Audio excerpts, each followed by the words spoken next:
We provide you the platform to turn your dreams into reality. Give wings to your aspirations with KR Mangalam University. Pakistan को भारत ने घुटनों पर ला दिया, लेकिन जिन लोगों ने इन बीती रातों में अपनी आंखों से सब कुछ देखा कि कैसे पाकिस्तान लगातार ड्रोन हमले कर रहा था और हार रहा था, उन्हीं लोगों से हम आपको रूबरू कराते हैं, उन्हीं से असली हकीकत पूछवाते हैं कि आखिर जब ड्रोन आ रहे थे तब भारतीय सेना जिस तरीके की हिम्मत दिखा रही थी, शौर्य दिखा रही थी, उसको बयान करने के लिए कुछ लोग हमारे साथ हैं। क्या नाम है सर आपका? जसदीप सिंह। जसदीप जी, आप कहाँ के रहने वाले हैं? कानून से। कानूनवा से। ये बताइए कि जिस तरीके से लगातार ड्रोन्स आ रहे थे, पाकिस्तान तो अपना हमला पूरा कर रहा था, लेकिन आप लोगों ने उसकी हार भी देखी एक तरीके से, क्योंकि ड्रोन्स को हम लोग हवा में ही तो निष्क्रिय कर देते थे। जी, तो अभी तो हमने भी कभी बार देखा है, हमारे तो सामने था जब आते थे तो आज यहाँ पर आप देख ही सकते हो कैसे हुआ। एक यहाँ पर है, एक वहीं पर है और एक उस तरफ है। पर ये बेशक पाकिस्तान ने किया हो हमला, लेकिन हम लोगों ने हार नहीं मानी, हमारी सेना ने हार नहीं मानी, हमारे लोगों ने हार नहीं मानी। जी नहीं मानी। हार मान भी नहीं सकते। जी दलेर लोग हैं जी। हाँ जी।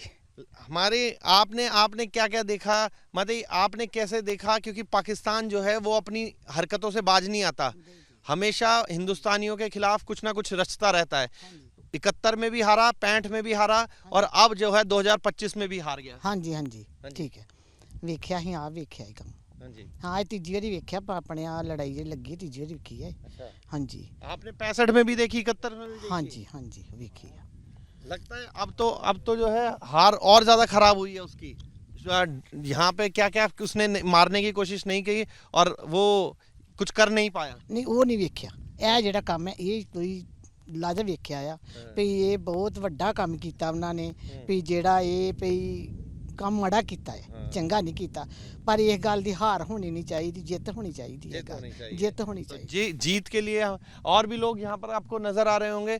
पाजी, आप यहीं आसपास के रहने वाले गांव के, तो आप बॉर्डर एरिया में तो सब लोगों ने सब कुछ देखा कि कैसे पाकिस्तान लगातार कर रहा था, ये उसका एक बड़ा नमूना है।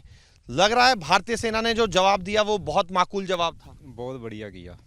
हाँ जी, ऐसे थोड़ा कैसे जंग थी और बॉर्डर के साथ साथ लड़ ऐसे और जनता के ऊपर फेंकने की कोशिश की गई इन्होंने। हाँ जी, बहुत गलत कर रहे थे। तो कैसे घुटनों पर लाए हैं हम लोग? क्या लगता है कितने मजबूती से जो हम लोगों ने किया उसको, क्योंकि लगातार जो है वो ये बात चल रही थी कि पाकिस्तान जो है वो ड्रोन्स भेजता था, वो ड्रोन्स भी आप लोगों ने देखे होंगे, या जो हरकत कर रहा है वो भी आप लोगों ने देखी?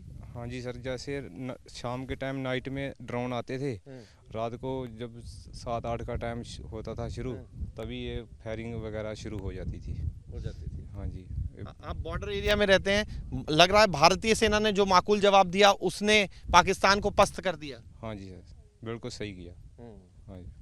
तो ये लोग हैं, ये देखिए और भी लोग यहाँ पहुंचे हैं, उनसे भी बात कर लेते हैं। आप बताइए, बस आपसे यही जानना है कि क्योंकि आप लोगों ने तो झेला है, ये जो पाकिस्तान कर रहा था आप लोगों ने झेला है, ऐसे में कितनी मजबूती से भारतीय सेना ने जो जवाब दिया, लग रहा है पाकिस्तान इसी वजह से घुटनों पर आ गया। गलत काम किया था पाकिस्तान ने, बिल्कुल सही नहीं किया।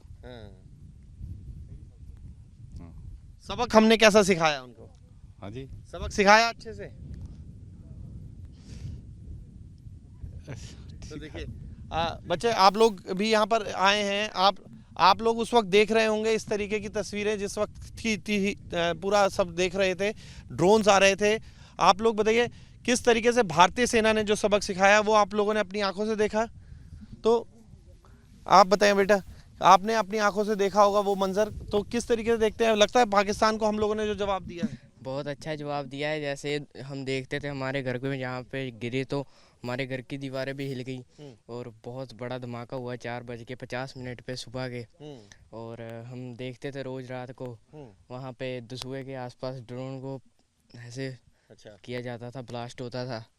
और भाई लगातार ब्लास्ट कर रही थी हमारी सेना उन ड्रोन्स को, लगातार ब्लास्ट कर रही थी, कोई भी मतलब रहने नहीं दिया, जितने भी थे ड्रोन सबको ब्लास्ट किया गया है हमारी सेना की तरफ से। बहुत अच्छा जवाब दिया गया है हमारी सेना ने उन्हें, जिस वजह से भाई उनके वो पीछे हटे हैं पाकिस्तान वाले इंडिया से। आप बताएं भैया, आपने भी ये जैसे भाई आपने भी देखे होंगे वो ड्रोन्स के मंजर देखे, इस तरीके का मंजर देखा, पाकिस्तान को हमने माकूल जवाब दिया। हाँ जी सर, बिल्कुल दिया हमारे सरों ने। हमारे इधर बहुत खौफ था पहले कि जैसे जंग लग रही थी दोनों देशों की, पर फिर भी हमारी सेना ने मुंह तोड़ जवाब दिया उनको। मुंह तोड़ जवाब दिया। लग रहा है पाकिस्तान ऐसी हरकतों से बाज आएगा कभी? सर आएगा, बिल्कुल आएगा। अभी वो पूरा डरा है। और भी देश हमारा साथ दे रहे हैं, जैसे चाइना, अमेरिका, रूस, अभी बाज आएगा। आप लोग क्या देखते थे रातों में, क्या देखते थे, किस तरीके से होता था हमला जो पाकिस्तान कर रहा था? सर हमला क्या, जैसे बत्ती बंद रहती थी, रात को बहुत दिक्कत परेशानी थी। ठीक है, रात को इधर चलते थे, जैसे मिसाइलें चलती थी और बहुत मतलब बोल नहीं सकते सर, भी बहुत गंद पड़ गया इधर हमारे। अच्छा। हाँ जी। लेकिन पाकिस्तान को जो हमने जवाब दिया उसके बाद वो घुटनों पर आ गया। हाँ जी, अभी तो आ गया। अभी तो वो सर डर चुका है। उधर मीडिया से बयान आ रहे हैं, बहुत लोग बोल रहे हैं देखो आगे क्या बनता है। आगे क्या बनता है, ये सबसे महत्वपूर्ण है कि इन लोगों ने सबने अपनी आंखों से देखा और बताया। आप बता पाएंगे कुछ जो आपने देखा हो अपनी आंखों से, जिस तरीके की हरकतें पाकिस्तान कर रहा था? बहुत माड़ी हरकत कर रहा है, पर साडे ਜਿਹੜੇ ਪੰਜਾਬੀ ਮੁੰਡੇ ਜਿਹੜੇ ਆ ਇਹ ਸਰਹੱਦਾਂ ਤੇ ਡਟੇ ਹੋਏ ਨੇ। ਹਾਂਜੀ, ਤੇ ਬਹੁਤ ਉਹਨਾਂ ਦਾ ਸਾਥ ਦੇ ਰਹੇ ਆ, ਸਾਰੇ ਦੇ ਰਹੇ ਆ, ਅਸੀਂ ਸਾਥ ਦੇ ਰਹੇ ਉਹਨਾਂ ਦੇ ਨਾਲ ਜੀ। ਹਾਂਜੀ, तो ये वो लोग हैं जो सरहद पर रहते हैं पर डरते नहीं हैं, अपने जवानों के साथ खड़े हैं और मजबूती से खड़े हैं। 71 की जंग, 65 की जंग देखने वाली माता जी ने बताया कि किस तरीके से उस वक्त भी देश में मजबूती के साथ सेना के साथ खड़े थे, अभी भी सेना के साथ खड़े हैं और इन्होंने सभी ने मिलकर पाकिस्तान को घुटनों पर आते देखा, हारते हुए देखा। सरहदी इलाकों में रहने वाले लोगों को बहुत सारी परेशानियों का भी सामना करना पड़ा इन दिनों में। उन्होंने ब्लैकआउट देखा। 1971 के बाद एक बड़ी पीढ़ी थी जिसने कभी ब्लैकआउट नहीं देखा था, लेकिन उन्होंने ब्लैकआउट के साथ साथ पाकिस्तान को हारते हुए भी देखा। कुछ लोग हमारे साथ हैं, यहाँ खड़े हैं। क्या नाम है सर आपका? भगवान सिंह। भगवान जी, सरहदी इलाकों में आप लोग रहते हैं, किस तरीके का ब्लैकआउट था? वो दिन के रातें कैसे गुजरती थी? बहुत ही माड़ा गुजरता था। और क्या, हम तंग हो गए थे, कोई इधर जाना उधर जाना, कि डरते रहते थे हम। पाकिस्तान जो गलत हरकतें करता रहता है, युद्ध जैसी, अब लग रहा है कि हिंदुस्तानी सेना ने जो जवाब दिया उसकी वजह से इसको जो है सीज फायर करना पड़ा। हाँ जी, ये तो हार हो गई उसकी पाकिस्तान की। तो अभी तो वो जो अटैक हुआ था उसके लिए ज़्यादा कर रहे थे, ये उधर जाने के लिए ऐसे करेंगे कि भारत को उड़ा दें, लेकिन उनका नाकाम हो गया। नाकाम। ड्रोन्स देखे थे आपने जो रातों को चलते थे? हाँ जी, चलते देखे थे, ऊपर ही कर देते इसको, खत्म कर देते हैं, ऊपर ही खत्म कर। हाँ जी, इंडिया वाले। तो पाकिस्तान को एक तरीके से कहें, आप लोगों ने तो 71 नहीं देखा होगा, अब इस बार 2025 में 71 की तरह पाकिस्तान को हारते देखा, ये कह सकते हैं? हाँ जी, हारते देखा है। 71 तो नहीं है देखा हमने, 1971 नहीं देखा। हाँ जी, जो 2025 देखा है। 2025, हाँ जी, इसमें हारते हुए देखा है पाकिस्तान को हमने। ठीक है। तो और जो लोग हैं वो यहाँ पर देखिए आ रहे हैं, उनसे हम कोशिश करेंगे बात करने की। पाजी, आप लोग कहाँ से आए हैं, थोड़ा सा अगर बता पाएं, कहाँ से आप लोग यहाँ पहुँचे हैं? तो लोगों की अपनी अपनी राय है, रख रहे हैं, और सबसे महत्वपूर्ण यही है कि लोग जो हैं वो बता रहे हैं कि किस तरीके से वो ब्लैकआउट की रातें गुजरी थी और किस तरीके से उन्होंने पाकिस्तान को हारते देखा।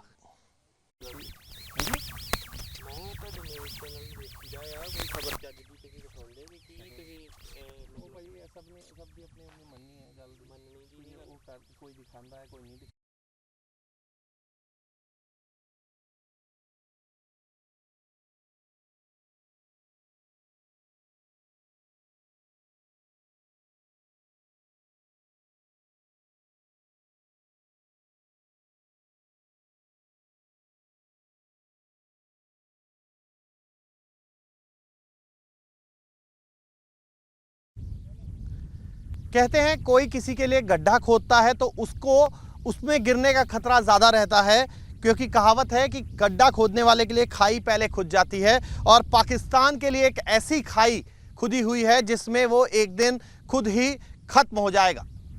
भारत के साथ उसने बहुत कोशिश की हमला करने की, लेकिन उसको मुंह की खानी पड़ी। लेकिन उसके नापाक इरादे क्या हैं दिखाने के लिए हम आपको गुरदासपुर के छिचवा गांव में आ पहुंचे हैं। और देखिए यहाँ पर अगर आप देखें तो ये गहरा गड्ढा उसी हमले की वजह से हुआ है जो कि पाकिस्तानियों ने किया था। आप एक बार अगर करीब से देखें तो ये देखेंगे कि इस गड्ढे के अंदर कितना बड़ा ये पूरा खेत है और खेत के अंदर इतना बड़ा गड्ढा जो है वो पाकिस्तान की नापाक हरकतों के वजह से हो गया है। अंदाज़ा लगाइए अगर ये जो यहाँ पर हुआ, अगर ये किसी रिहायशी इलाके जो कुछ दूरी पर ही है यहाँ से, एक बार संजय यहाँ से रिहायशी इलाकों की दूरी आपको दिखाएंगे और बताएंगे कि किस तरीके से उसका इरादा क्या था। यानी दुश्मन पाकिस्तान क्या चाहता था, वो चाहता था कि यहाँ पंजाब के लोगों को नुकसान पहुँचाया जाए क्योंकि सरहदी इलाके हैं और सरहदी इलाकों में जो है इस तरीके से वो इनको एक डर पैदा करना चाहता था, नुकसान पहुँचाना चाहता था, जानी नुकसान, माली नुकसान। लेकिन वो निशाने से चूक गया और निशाने से चूकने में कई बार वो कोशिश करता रहा कि इसी इलाके में, इसी खेत के आसपास लगभग 3 से 4 गड्ढे ऐसे आपको नज़र आएंगे और ये साफ पता लग रहा है कि किसी बड़े धमाके के लिए यहाँ पर जो है ये धमाके के चलते यहाँ पर ये पूरा गड्ढा हो गया है।